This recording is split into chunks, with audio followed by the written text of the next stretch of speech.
Hello, രാവിലെ നമ്മൾ കുളിച്ചൊരുങ്ങി പോകുന്നത് മണർകാട് ദേവീ ക്ഷേത്രത്തിലോട്ടാണ് കേട്ടോ. അപ്പോൾ ഇന്ന് അവിടെ 10-ാമതൊക്കെ ആയതുകൊണ്ട് തന്നെ ഒരു വഴിപാട് കഴിപ്പിക്കാനാണ് ഞാൻ പോകുന്നത്. കുറേ നാൾ മുന്നേ എനിക്കെന്തോ വയ്യാഴിക വന്ന സമയത്ത് ചിട്ട നേർന്നിട്ടുള്ളതാണ് ഈ കലം കരിക്കൽ എന്ന് പറഞ്ഞിട്ടുള്ള വഴിപാട് കേട്ടോ. അപ്പോൾ ക്ഷേത്രത്തിൽ വന്നപ്പോൾ ഒരുപാട് ആളുകളായിരുന്നു. ഇന്നാണ് ഒത്തിരി പ്രധാനപ്പെട്ട ദിവസമാണ്.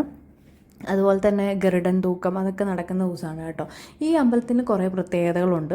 ഇവിടുത്തെ ദേവിയുടെ പ്രധാന ചടങ്ങുകളിലൊന്നാണ് 11 ഗരുഡൻ. ഞാൻ കഴിഞ്ഞ വർഷം ഇതിൻ്റെ ഫുൾ വീഡിയോ യൂട്യൂബ് ചാനലിൽ അപ്ലോഡ് ചെയ്തിട്ടുണ്ടായിരുന്നു കേട്ടോ. അത് രാവിലെ തന്നെ പോയിട്ടുണ്ടായിരുന്നെങ്കിലും അത്യാവശ്യം നല്ല തിരക്കുണ്ടായിരുന്നു. പിന്നെ ഞാൻ അവിടുന്ന് എണ്ണയും സാമ്പ്രാണിയൊക്കെ മേടിച്ചു. അതുപോലെ തന്നെ ഈ കലങ്കരിക്കലിന് രസീത് എഴുതാൻ വേണ്ടി സെപ്പറേറ്റ് അവിടെ ഒരു ക്യൂ ഉണ്ട്. ആ ക്യൂവിൽ നിന്ന് നമ്മൾ രസീത് എഴുതുന്ന സമയത്ത് അവർ ചോദിക്കും പായസത്തിൻ്റെ ആണോ അതോ പടച്ചോറിൻ്റെ ആണോ എന്ന്. ഞാൻ പായസത്തിൻ്റെയാണ് കേട്ടോ നേർന്നത്. പിന്നെ ആ രസീത് കൈ വെച്ചാൽ മതി. അതിനുശേഷം ക്ഷേത്രത്തിൻ്റെ ബാക്ക് സൈഡിലായിട്ട് അതിൻ്റെ കലങ്കരിക്കലിൻ്റെ പ്രസാദം കൊടുക്കുന്ന സ്ഥലമുണ്ട്. അവിടെ ചെന്ന് ഈ ചീട്ട് കൊടുത്താൽ മതി കേട്ടോ. അപ്പോൾ എനിക്ക് തോന്നുന്നു 150 രൂപയായിരുന്നു ഞാൻ ചെയ്തതിന്.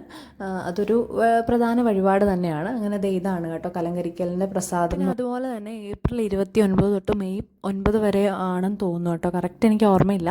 മെയ് 10 വരെയാണെന്ന് തോന്നുന്നു കേട്ടോ. ആ ദിവസങ്ങളിൽ പള്ളിപ്പാന എന്ന് പറഞ്ഞിട്ടൊരു ചടങ്ങ് നടക്കുന്നതിനെക്കുറിച്ച് അവിടെ വളരെ കാര്യമായിട്ട് അനൗൺസ് ചെയ്യുന്നുണ്ടായിരുന്നു.